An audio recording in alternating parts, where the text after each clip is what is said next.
Di tengah kerusuhan reformasi tahun 1888 di Surabaya, Andi berjalan pulang dari pabrik ketika ia melihat seorang pemuda tergeletak di pinggir jalan, tubuhnya penuh luka dan sebuah tas kecil di sampingnya.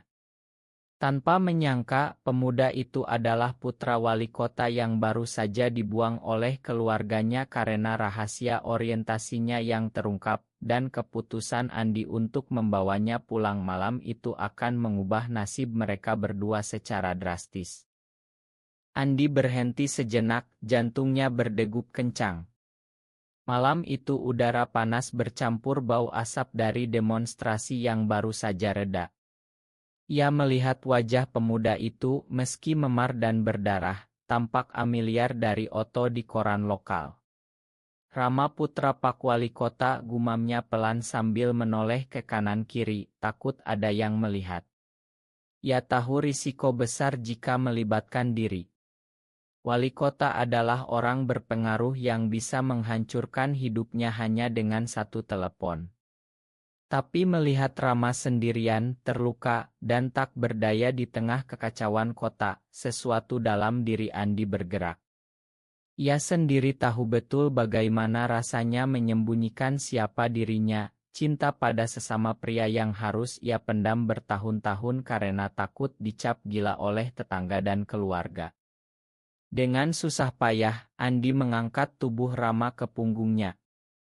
Aku tidak bisa meninggalkannya begitu saja, pikirnya, meski tahu ini bisa menjadi awal dari segala masalah yang lebih besar. Rumah Andi hanya sebuah kamar sempit di gang kecil pinggiran kota, dengan dapur kecil dan lampu temaram. Ia meletakkan Rama di kasur tipisnya sendiri, membersihkan luka dengan air hangat dan kain bersih yang ia robek dari baju lama.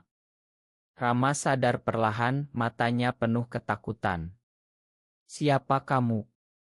Jangan bawa aku kembali ke rumah itu," katanya dengan suara lemah sambil mencoba bangun. Andi tersenyum lembut, tangannya gemetar. "Aku Andi. Aku tidak akan bawa kamu kemanapun kalau kamu tidak mau. Istirahat dulu, kamu aman di sini." Malam itu mereka berbicara panjang lebar. Rama menceritakan segalanya dengan air mata yang tak tertahan. Ayahnya, wali kota, menemukan surat cinta Rama kepada teman laki-lakinya di sekolah dulu. Dalam amarah, ayahnya memukulnya di depan ibu dan adik-adiknya, lalu mengusirnya dari rumah besar itu dengan hanya tas kecil berisi baju dan sedikit uang. "Mereka bilang aku memalukan nama keluarga. Aku tidak punya tempat lagi," kata Rama sambil menunduk. Andi mendengarkan dalam diam, hatinya ikut sakit. Ia ingat masa mudanya ketika ia kehilangan kekasih pertama karena tekanan keluarga yang sama. "Di sini kamu aman," kata Andi pelan. "Kita akan cari jalan keluarnya bersama." Hari-hari berikutnya, Andi merawat Rama dengan penuh perhatian. Ia meminjamkan baju miliknya, membeli obat dengan uang tabungan sedikit yang ia punya dari gaji pabrik. Rama, yang biasa hidup mewah sebagai anak wali kota, belajar menghargai kesederhanaan hidup Andi. Mereka menghindari jalan utama, takut ada yang mengenali Rama dari berita koran yang masih beredar. Andi bahkan berbohong pada tetangga bahwa Rama adalah sepupunya dari desa yang sedang sakit. Tapi dalam hati Andi ada perasaan baru yang tumbuh perlahan. Rama bukan hanya pemuda yang butuh bantuan, ada ikatan yang tak terjelaskan, seolah mereka sudah saling mengerti tanpa banyak kata. Rama juga mulai merasakan hal yang sama, meski trauma masih membayangi. "Kenapa kamu mau bantu aku, Andi? Kamu bahkan tidak kenal aku," tanya Rama suatu malam saat mereka duduk di teras kecil. Andi menatap langit gelap dan menjawab jujur, "Karena aku tahu rasanya sendirian dengan rahasia seperti ini. Aku juga seperti kamu. Kata-kata itu menggantung di udara, membuka pintu pertama bagi keduanya untuk saling memahami lebih dalam. Seminggu berlalu, luka Rama mulai sembuh tapi luka di hatinya masih menganga. Andi harus kembali bekerja di pabrik tekstil, meninggalkan Rama sendirian di rumah dengan pesan jangan keluar, jangan buka pintu untuk siapapun. Rama menghabiskan hari dengan membaca koran lama milik Andi dan memasak nasi sederhana untuk mereka berdua. Setiap sore ketika Andi pulang, mereka duduk bersama di meja kecil, berbagi cerita. Rama bercerita tentang masa kecilnya di rumah besar wali kota, tentang tekanan menjadi anak sempurna, tentang bagaimana ia pertama kali sadar bahwa ia mencintai sesama pria saat SMA. Andi mendengarkan dengan sabar, sesekali tersenyum pahit karena cerita Rama mirip dengan pengalamannya sendiri. Aku pernah punya teman dekat dulu, namanya Budi. Kami saling mencintai tapi akhirnya dia menikah karena desakan keluarga. Aku tidak mau kehilangan diriku lagi, kata Andi suatu malam. Perlahan kepercayaan tumbuh. Rama mulai membantu Andi membersihkan rumah, mencuci pakaian, bahkan belajar memasak lebih baik. Mereka tertawa kecil saat Rama gagal memotong sayur dan Andi menggodanya. Tapi di balik tawa itu ada ketegangan yang tak terucapkan. Andi merasa hatinya berdegup lebih cepat setiap kali Rama tersenyum. Rama juga sering mencuri pandang ke arah Andi saat ia mandi di kamar mandi sempit. Suatu hari, saat hujan deras mengguyur Surabaya, listrik padam.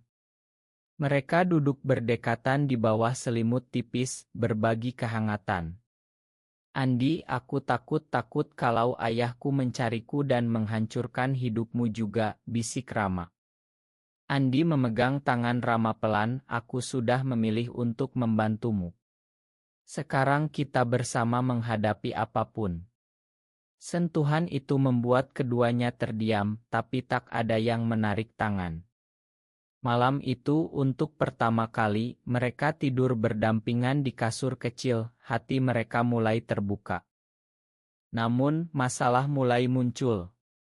Tetangga mulai curiga melihat pemuda asing di rumah Andi. Seorang teman kerja Andi bertanya, siapa cowok itu? Kamu tidak biasa bawa orang asing.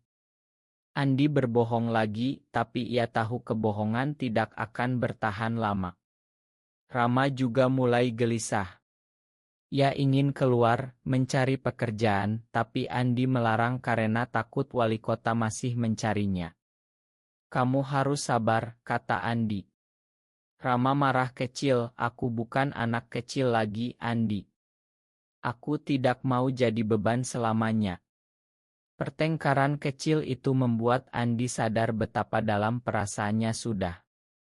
Ia takut kehilangan Rama, tapi juga takut jika Rama pergi, hatinya akan hancur. Malam itu, setelah Rama tidur, Andi duduk di teras sendirian, merenung tentang masa depan mereka berdua di tengah masyarakat yang belum siap menerima cinta seperti milik mereka. Bulan-bulan berlalu, tahun 1888 tiba dan suasana Surabaya mulai tenang. Andi dan Rama pindah ke Jakarta dengan uang tabungan Andi yang pas-pasan, mencari kehidupan baru di mana tak ada yang mengenal mereka. Andi mendapat pekerjaan sebagai sopir angkot, Rama bekerja sebagai pembantu di sebuah toko kecil.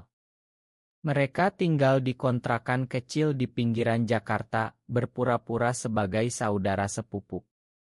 Kehidupan sederhana itu membuat mereka semakin dekat.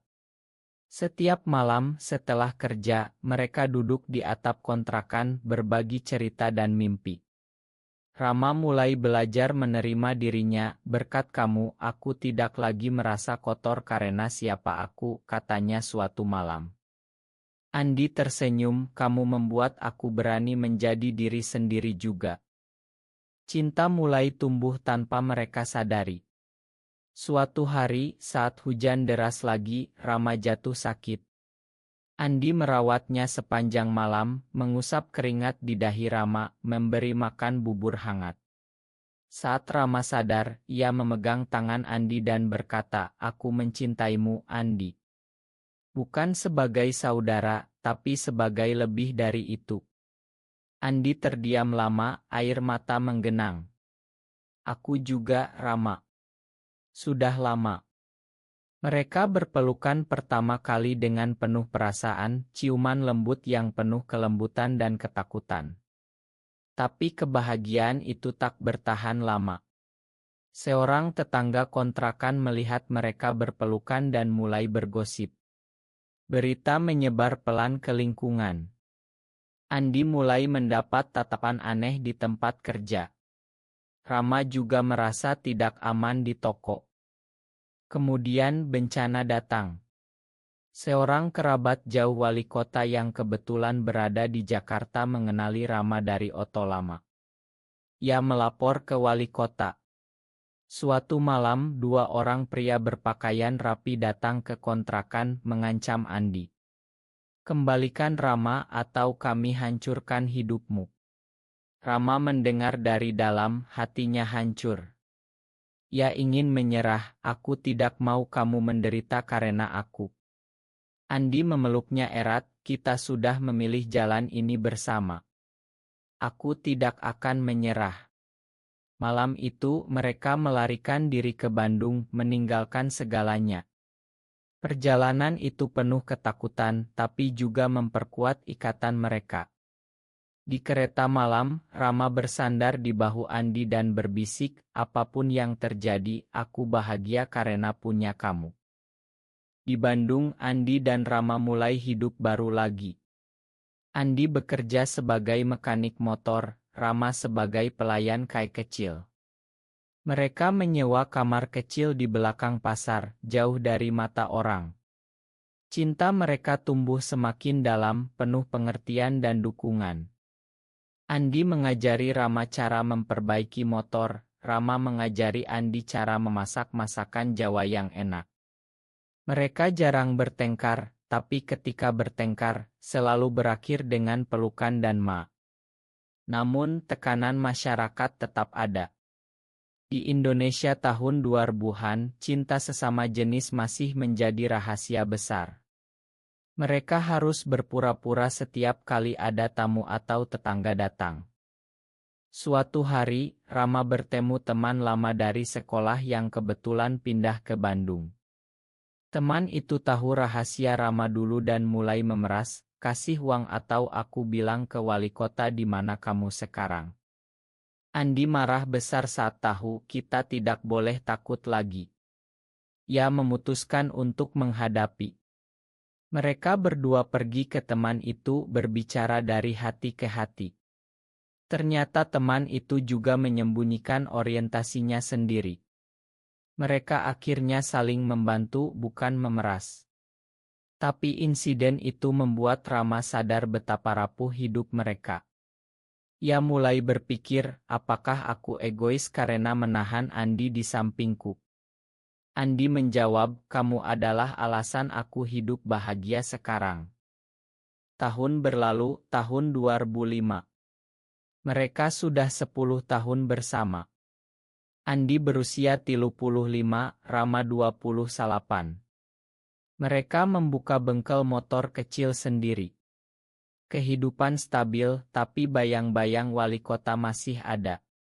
Suatu hari, Ibu Rama yang sudah tua datang mencari di Bandung setelah mendengar kabar dari kerabat. Ia menangis memeluk Rama, "Ayahmu sakit," dia menyesal. Tapi wali kota tetap keras, mengirim surat ancaman. Rama harus memilih, kembali ke keluarga kaya atau tetap dengan Andi. Pertengkaran besar terjadi. Rama menangis, "Aku tidak mau kehilanganmu." Andi memeluknya, "Keputusan ada di tanganmu, tapi aku akan dukung apapun." Krisis mencapai puncak ketika wali kota sendiri datang ke Bandung dengan mobil mewah. Ia menghadapi Rama di bengkel, "Kamu anakku, pulanglah. Lupakan kesalahan masa lalu." Aku akan atur pernikahan dengan anak pengusaha. Rama menolak tegas, aku sudah punya keluarga di sini, ayah. Wali kota menatap Andi dengan marah, kamu yang merusak anakku. Andi berdiri di depan Rama, saya mencintai Rama dengan tulus, Pak. Bukan untuk uang atau nama. Konfrontasi itu penuh emosi, wali kota pergi dengan ancaman akan memutus hubungan selamanya. Rama menangis di pelukan Andi malam itu, aku sudah kehilangan keluarga, tapi aku tidak mau kehilangan kamu. Tahun-tahun berikutnya penuh ujian. Andi sakit parah karena kerja keras, Rama merawatnya siang malam. Di saat Andi lemah, Rama sadar betapa besar pengorbanan Andi selama ini. Kamu sudah ubah hidupku sejak malam pertama itu, kata Rama sambil memegang tangan Andi di rumah sakit. Andi tersenyum lemah, dan kamu ubah aku menjadi pria yang lebih baik.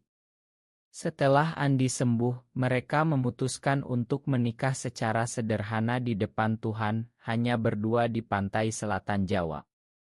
Tak ada pesta, hanya janji setia seumur hidup. Tapi masyarakat masih sulit. Ada tetangga yang mengusir mereka dari kontrakan karena gosip. Mereka pindah lagi, tapi cinta mereka semakin kuat. Rama mulai aktif membantu komunitas rahasia sesama pria yang kesulitan, Andi mendukung penuh. Tahun 2020 Andi dan Rama sudah berusia 50 dan 47 tahun. Bengkel mereka berkembang menjadi toko suku cadang besar. Mereka tinggal di rumah kecil yang nyaman di pinggiran Bandung dengan taman kecil yang mereka rawat bersama. Wali kota sudah meninggal tahun lalu, Ibu Rama datang meminta maaf dan menerima mereka berdua. Rama akhirnya bertemu adik-adiknya lagi, meski tidak semua menerima. Andi dan Rama duduk di teras rumah, memandang matahari terbenam. Ingat malam pertama di Surabaya, tanya Rama sambil memegang tangan Andi. Andi tertawa pelan, bagaimana bisa lupa. Keputusan itu adalah yang terbaik dalam hidupku. Mereka berpelukan sama seperti dulu, tapi kali ini penuh kedamaian. Perjalanan mereka penuh air mata, tawa, pengorbanan dan keberanian. Mereka membuktikan bahwa cinta sejati bisa bertahan melawan segala tekanan. Rama kini menjadi konselor sukarela untuk pemuda yang mengalami krisis identitas, Andi mendampingi dengan bangga. Mereka hidup tenang, bahagia, dan saling melengkapi. Di usia senja, mereka tahu bahwa keputusan tahun 1888 itu bukan hanya menyelamatkan satu nyawa, tapi juga melahirkan cinta yang abadi. Apakah pengorbanan besar dalam cinta sesama jenis selalu membawa kebahagiaan, atau justru keberanian menjadi diri sendiri yang sebenarnya membawa kedamaian sejati? Benar atau salah?